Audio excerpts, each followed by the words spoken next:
Today I'm going to be cutting the foam in this NANUK 995. So in a nutshell, this is a case that's really intended for long guns. It comes with uncut foam, so you can cut it to size based on what your needs are. And I'm just gonna walk you through my process for how I approach things. So some basic tools that I recommend is actually gonna be just a utility knife. Make sure your blade is nice and sharp, or you got some spare blades, and then something to mark with, so you can use a marker. I actually use some tailor's chalk because it has a pretty fine edge. It looks like a guitar pick, but it's chalk, so I can mark things, make some nice lines. And the cool thing about the tailor's chalk is that it just wipes away when you're done. On the blade, whatever you use, you want to make sure that the blade can go the full depth of the foam. Obviously, if you have to make two cuts, it's going to get a little messy. And depending on how things go, I may also opt to use this hot wire foam cutter just to clean things up as well. But it's definitely lower level of effort to just use the utility knife. Okay, so just opening the case up, you will see that we are greeted by just a blank slate. You do have some keys because this case has built-in locks, and you have some literature showing the NANUK line. So very cool there. But like I said, you are presented with a blank slate. So now the fun part, you can take your unloaded firearm and lay it where you think you're gonna want it to go and just kind of play around. So I'm gonna be making this for my custom 14.5 because I think this deserves a case. I think it would also be kind of useful to have a kind of a utility slot that'll be big enough if I want to opt to put a handgun in here. I run the Safariland setups to where I kind of just want the holster to go with it. I have multiple that I may switch out, so depending on the range day, I may just grab a whole Safariland setup to just plug into my belt that goes in a separate range bag. Then all my guns are in one place. Somewhere in this case, I want room for my thermal clip-on, so I'm just gonna set it kind of in the corner for now. What I like to do is just kind of lay things out and figure out where they're gonna go. Definitely want space for can in here. I'm just gonna arbitrarily start, like I said, placing things. Now what I like to do is kind of have a rectangular utility slot somewhere in my cut cases for general purpose items. So I'm gonna just loosely put a sling here for now, just to kind of keep an eye on the real estate we're using up. Now I also think it would be helpful to cut the case to have magazines. So I think I'm gonna do like 3 magazines here. Those can go a little closer to the edge of the case because they don't really need to be protected. As far as the can goes, I don't know if that's gonna start getting too cluttered, and this is where you can kind of play around. So personally, I think that's looking about where I want it. And just a quick tip to keep things level, what you can do, just take a tape measure and just kind of mark things or measure things. So this side of the magazine is 1 inch roughly to that foam, and this side is also relatively, pretty close to 1 inch. Point being, it'll keep things nice and straight. If you have OCD and you don't want to cut the foam tilted, well, this is one way to kind of help you with that. So this is just my simple way of keeping things relatively square. Once you get everything positioned and you're happy with it, this is where I bring out my chalk, a tailor's chalk.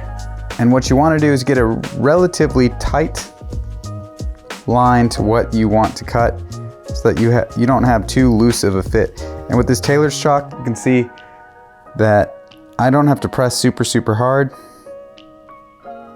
and it leaves a decent line. Making sure I'm tracing things reasonably well to where that line is going to be fairly defined. Now if you want to leave a gap to where it's easier to grab things, that's kind of at your discretion. I like to have the foam fairly tight. Now you can see that sometimes you get curved lines. You can use a straight edge and kind of straighten things up. Now when you get to your actual rifle or firearm in the case, there's gonna be a lot more curves. You wanna avoid overly sharp bends. You wanna try to keep things as smooth as possible. So I kind of just go with the general outline. I'm not trying to get every single little contour, and it's still gonna look pretty good.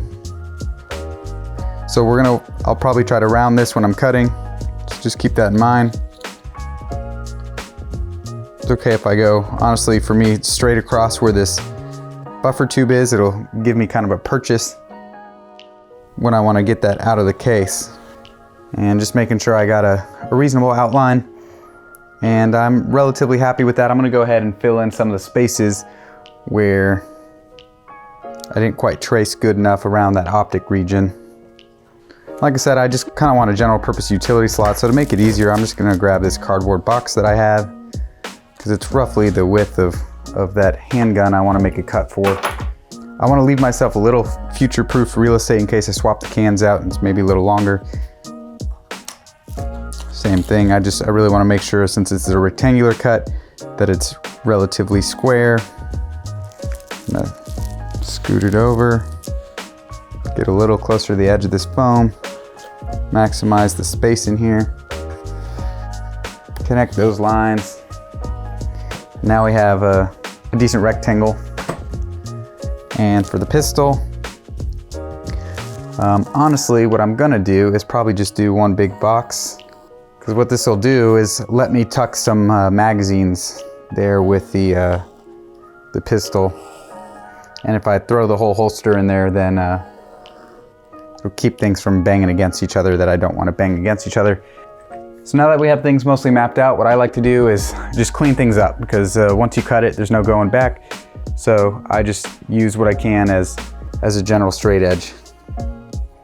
So just cleaning up some of the lines that don't look the best. Since I am using chalk, it is as easy as just getting a damp rag, and if you want to undo some line, I mean, you can just basically erase it. It's not going to hurt anything, just to where it's very clear where you are going to cut.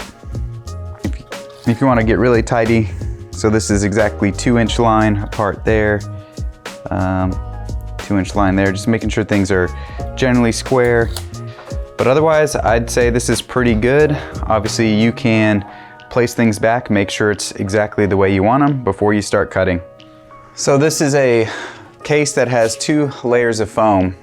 So what I'm gonna do is, most of what I'm putting in here may not necessarily need the second layer. We're gonna cut the first layer. The flashlight, for example, here, that may be a second layer cut. So I adjust my blade to be just over the depth of that first layer of foam.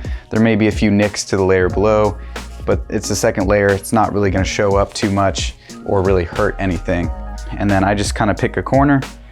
We'll start on some of the less intimidating spots. So I kind of just start nice and slow. I go to where that depth is. And then I find if you just take your time,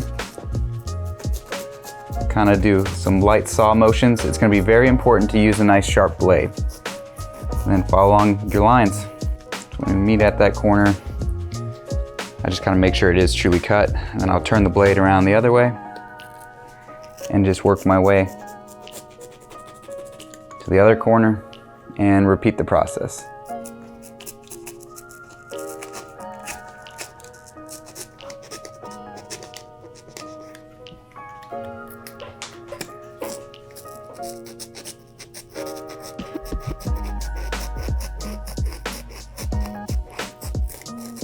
Where I like to start with these easier cuts. So this is going to be that magazine slot, something square, not complicated, get a feel for the foam.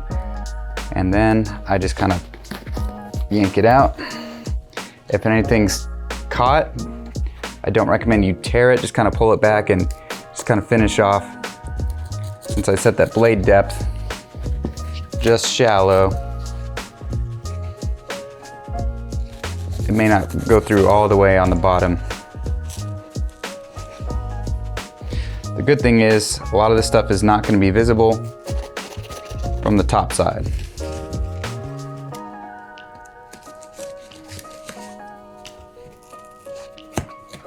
Okay, so reasonably straight. You can then test your cut. So this is what we traced for. And overall, I'm pretty happy with that fit.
Okay, so that is the layer 1 cut. You can see what I had in mind for some extra magazines there with the handgun. So I think at this point I'm pretty happy with the overall layout.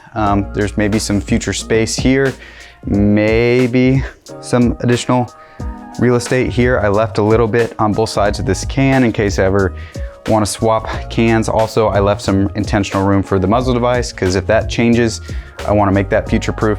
If I ever use a higher sitting laser, then obviously you know, we got some real estate there. So it's a little bit future proof, but for the most part, this is very much designed around this particular rig here. Really, the only thing I still want to accomplish here, besides maybe cleaning up some of this foam, is trying to get this to sit lower. And that's because that flashlight is there. So do it the simple way of drawing a line where that top foam line is, and then where that flashlight sits under it. That's kind of the general region, that light.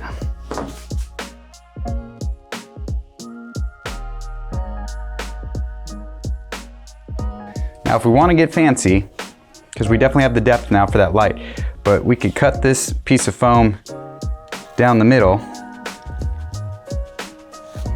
because the light doesn't need that much depth, and this will still leave some level of padding. So I'm just going to take half of that depth, tuck it back in there. It should be pretty well retained. So now with that flashlight slot cut out, put the rifle back in the case,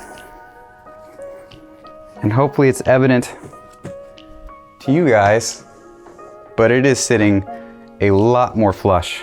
This barely protrudes.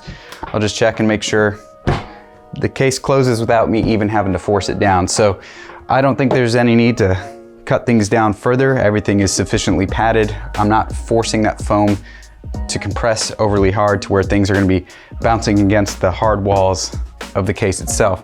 For example, if you don't like some of these frayed ends here, then you can get these hot wire cutters, and you can just basically, using this resistance heated wire, you can just melt off and basically straighten some of that foam.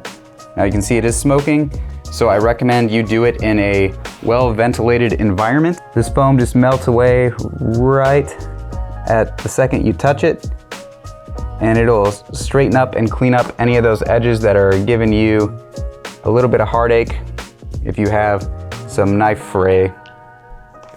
But you'll see it'll just peel things off, and you can do it to your heart's desire until it's as clean as you want. Now it's only going to be as straight of a cut as you can hold that wire, so just keep that in mind.